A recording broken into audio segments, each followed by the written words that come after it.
Well, 2023 is over. We're going to go through the best horror movies of the year. Let the end of year list begin up in this motherfucker.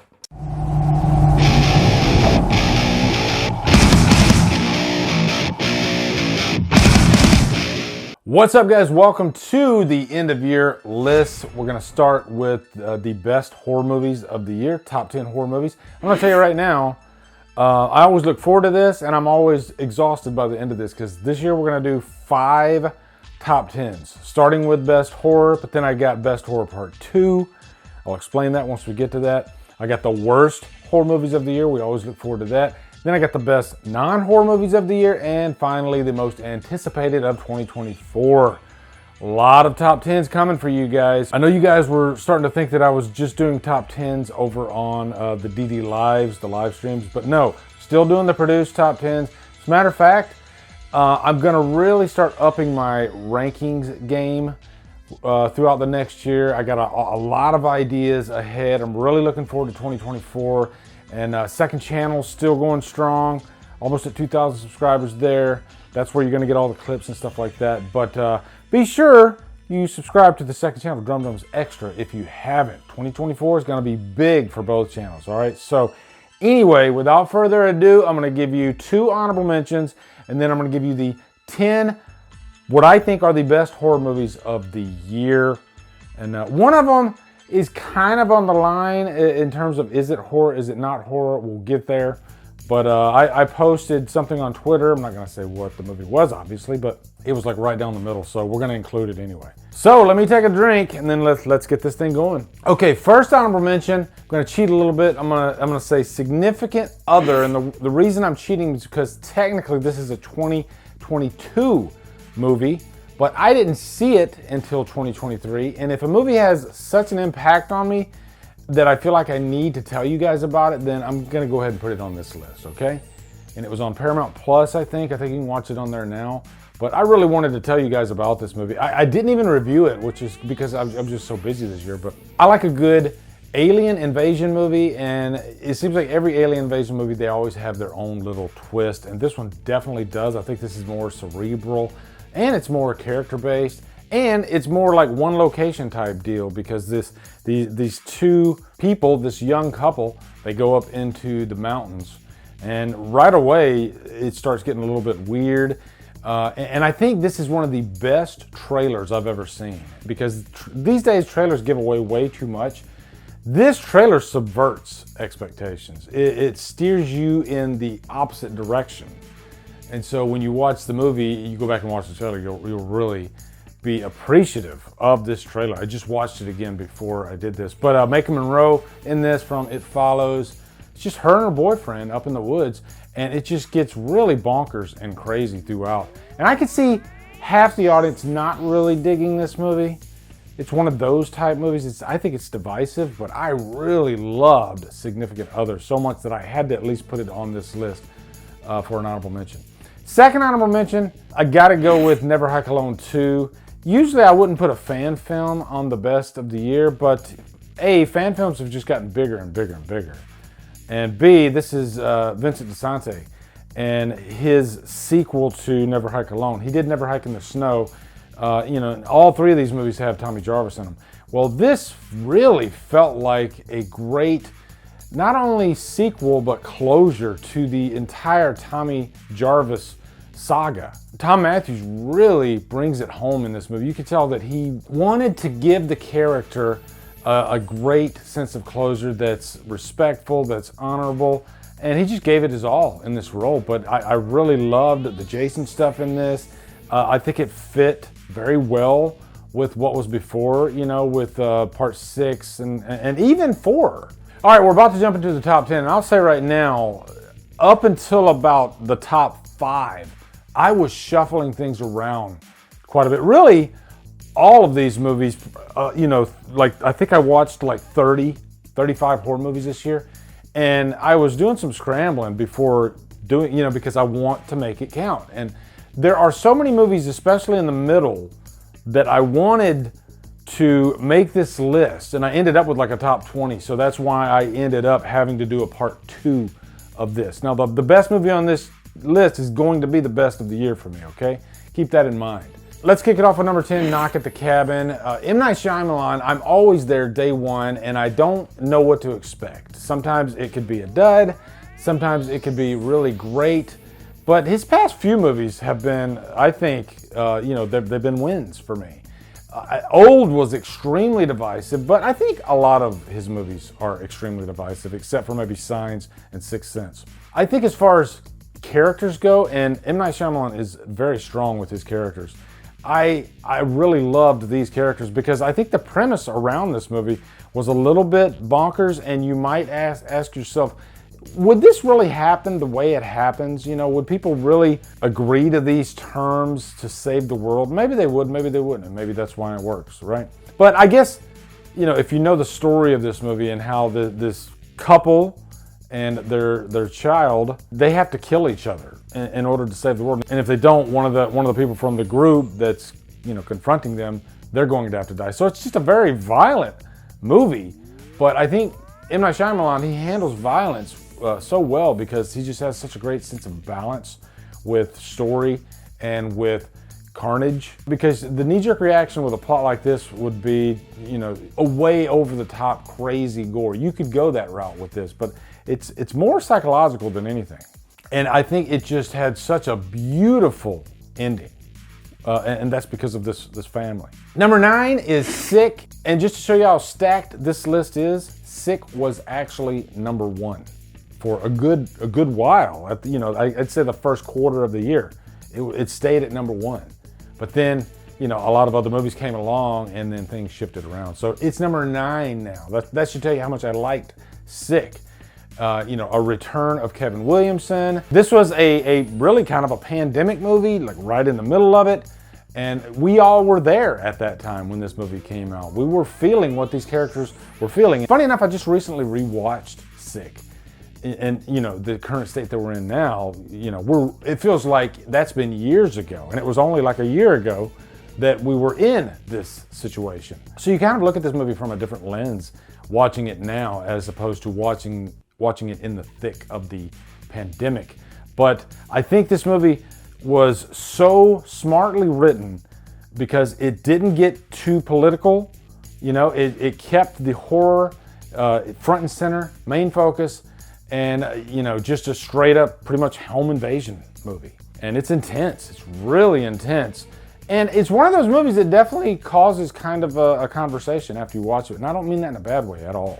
Number 8, Renfield, Something Fun. This movie was really a breath of fresh air, and it's one of, I think, at least 2 movies with Dracula in them. Am I right on that, or am I just getting because I reviewed a Dracula movie this year too, but that was 1958. So maybe I'm wrong on that. I don't remember. I know there were a couple of vampire movies this year, but Nicolas Cage has always wanted to play Dracula, and I think this was his second vampire movie that he did. But I like that this movie more focused on Renfield, you know, Dracula's subordinate, you know, really the person that he feeds on. And him getting these powers. I guess looking at the whole situation between Renfield and Dracula from a different angle, and really building up how scary Dracula is without him even being in a lot of the movie. And when Nicolas Cage does show up, he does steal the show. Nicolas Cage, I think, had another great year this year with that, and then also A24's Dream Scenario, which I just finished watching that recently. But Renfield was hilarious and a lot of fun and really bloody. Number 7, Totally Killer. I literally just moved this up my list like 4 spots. And sometimes you do that when you look at your Letterboxd list that you've been compiling throughout the whole year. At least that's the way I do it. Every time, almost every time, when I look at the list at the end of the year, I have to shift so many things around. And Totally Killer, I had to move up the list because another really fun movie, kind of like Back to the Future with a slasher vibe. It seems like the slasher genre just keeps evolving and keeps blending with different genres. And this was inevitable. This was going to happen. Time travel with a slasher movie. And it had a Gravitron in it, which is awesome because I grew up with the Gravitron, throwing up outside of the Gravitron and sometimes in the Gravitron, right? But also this is a fun little whodunit. You know, you're kind of guessing who the killer is along the way. And how do you do that with a time travel movie? Because this is a movie where you got like killing in the present day and then killing in the past. So a lot of fun. Number 6, Evil Dead Rise. You can't make a bad Evil Dead movie. Even though I'm not the biggest fan of Army of Darkness, I still think it's a fun movie. Evil Dead Rise, thankfully, followed suit with the last Evil Dead movie, being more serious and much more carnage. But how do you shake things up a little bit? You put it in a high-rise apartment. And I've always loved, those high-rise horror movies. There's a few of them out there, like Demons 2. Halloween 2 was originally supposed to be a high-rise movie, which would have been really interesting, actually, to put Myers in a high-rise. But, it's an Evil Dead movie, and it does everything that an Evil Dead movie should do. And I know there was some, controversy around this movie. I think just because of this day and age, and the way things are, because you had, I guess you could say, different characters in the movie. But, the character Danny, I'm gonna be honest, I did not know that Danny was a transgender person until the internet started screaming it at me. So maybe that should say something about the movie. But, you believe what you wanna believe. If this movie's pushing an agenda, it's not at all. And I just thought it was just a great, bloody Evil Dead movie. And some people were saying that this was like Evil Dead Light, which is crazy to me. The amount of, the entire final act was just completely bathed in blood.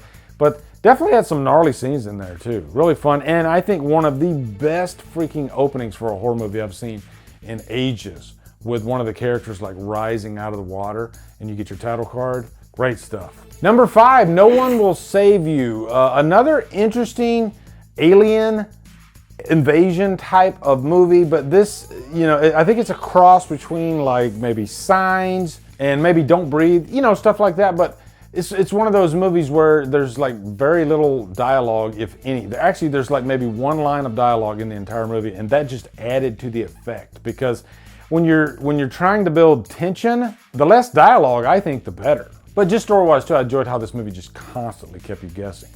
You were always like, you would guess that it was going to go one way, and then it went another way, which was really fun. I think the ending made some people scratch their heads, including myself, but I still quite enjoyed the movie. Guys, it is early in the morning. This is Future Lee, and I forgot to put one movie on here, and there's no way I could do this countdown without having this movie. So we'll call it 4A, and the next one will be 4B. But 4A is going to be Last Voyage of Demeter, which is funny because when I was talking about Renfield, I was like, wasn't there another Dracula movie? That's the other Dracula movie, Last Voyage of Demeter.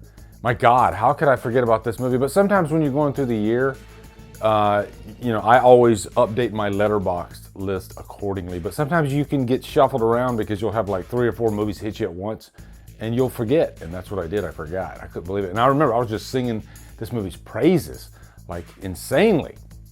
Thank God I slept in this shirt last night. This was just so refreshing because it was really focused on that trip, the voyage that Dracula's on when he's coming to the mainland. I think he's coming to London. And, all these Dracula stories, they always kind of, that's like a little footnote, and then they kind of step over it. But here, you get to see what happened, because that's a great setting for just, a straight up horror movie where Dracula is a monster. He is fully a monster. He's not that charismatic other side of himself. And I thought this movie was just directed beautifully by Andre Overdahl. So I had to put this movie on here. So glad I did. It's dark, it's scary, it's ugly, and he has a Nosferatu vibe going heavily in this. So yeah, so glad I was able to put this on there, because this is forever, right? So yeah, Last Voyage of Demeter, proudly putting it at number 4A. Back to your regularly scheduled top 10. Number 4, Dark Harvest. This might be the biggest surprise of the year for me, because I didn't expect much. Matter of fact, I didn't even know about this movie until like almost right when it came along. And it's not the movie that everyone was talking about at all. Nobody was talking about this movie. And when I saw it, I was just floored by how great it was by the end of it, that I had to go and like shout it at the mountaintops. Like, this movie needs more attention. This was the return of David Slade, who directed 30 Days of Night. And this, this feels like his work.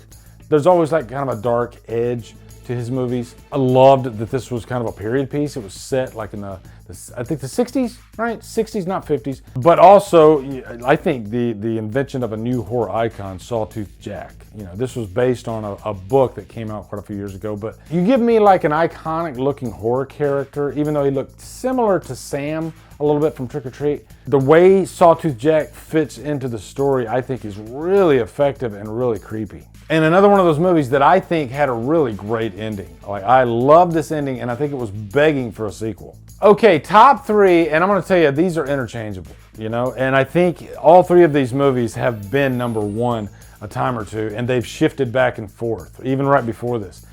So just know that number three feels like it could be number one. They're that close, okay? So anyway, I'm just gonna go number three right now, Talk to Me. And it pains me to not move it up higher. And Talk to Me was probably number one the longest for the year for me. But I guess that's saying something because these three movies are all completely different from each other. But yeah, Talk to Me, I think, had one of my favorite endings. And maybe this was just a year of great endings because this ending really floored me. And it's one of those endings that I thought, I'm sure like some people could have predicted that. But sometimes even if an ending is predictable, as long as it's great, then it works. And man, this ending, I didn't predict it, but man, when it came along, just because of how much of an emotional journey this was for the lead character, Mia, and really just an irresistible premise. You know, you always love a horror movie that's got a certain type setup or some certain rules that you got to abide by.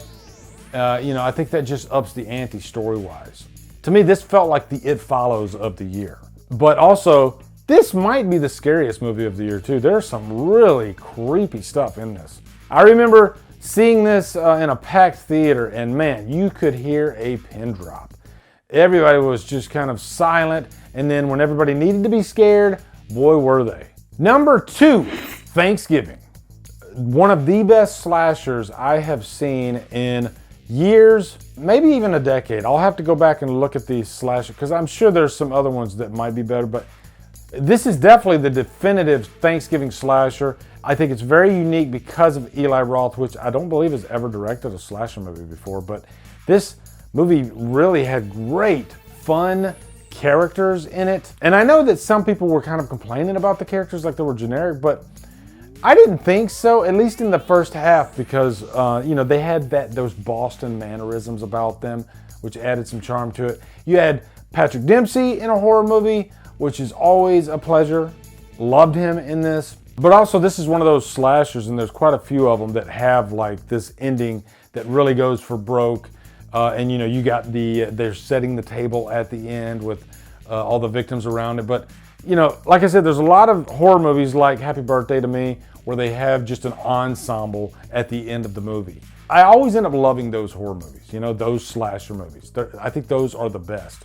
And I think this one kind of pushes the envelope a little bit in terms of, I guess you could say, taste, no pun intended. This does have some scenes that might not be for the squeamish, I was kind of thinking of like the Black Christmas 2006 remake when I was watching this movie. Especially when you're talking about like, carving the meat and the meat being like one of the victims. And in the Black Christmas remake, 2006, 2019, fuck that movie. You're baking mom cookies in that one, which is really funny. Can't wait for Thanksgiving too. And number one, I'll say it right now, Godzilla -1. No surprise, but this was the big conundrum for me because I wasn't sure, even though I always put creatures, creature features in the horror sandbox. This movie felt, I think, more like a drama than it did a horror movie. It's definitely a creature feature, but Godzilla's in it plenty. And he's deadly as hell. Matter of fact, this might be the deadliest Godzilla's ever been. So I'm comfortable with it being in my horror list, but I think 50% of you at least were like, no, I don't really consider it horror. It was pretty much right down the middle on Twitter, but I'm gonna go ahead and include it just because the movie is so damn good. I think it is probably the biggest surprise of the year. And I think if I did my non-horror list, this would be at the top of that list. It's tough. There's a couple other movies that I might, tie with it, but it's up there. It's that great. And who would have thought a Godzilla movie would top any end of year list? But here it is, topping my horror list and topping my non-horror list if you want it. You could include it in either, really, because there are non-horror elements of it that are so great and so profound and really shed a tear. Those Asian filmmakers, they just know how to write great, compelling characters. It earned the spot, no regrets. Glad Godzilla -1 is at the top of the list. So that is the top 10 horror movies of the year. Some people said they didn't really care for this year in horror. I disagree. I think this was a really great year for horror. Top 10 Horror Part 2 is going to be coming right after this. And let me tell you, some great ones on there as well. Some really fun ones, okay? 4 more top 10s coming, guys, all right? So let me know down in the comments. You know, this is where it's fun for me, seeing your list down in the comments, because there's going to be a variety of lists. You know, I think there were a lot of horror movies this year. So let me know down in the comments. I'll even say I think there's some that are on my worst that might be on your best, okay? Anyway, guys, also be sure to come over to Killer Flicks, where we talk horror all day and every day. And on Fridays, we do Free for Fridays. Follow me at Drumdums on my socials. Support me on Patreon. Buy me a coffee. Anyway, guys, thank you so much for watching. Have a great day. Drumdum out.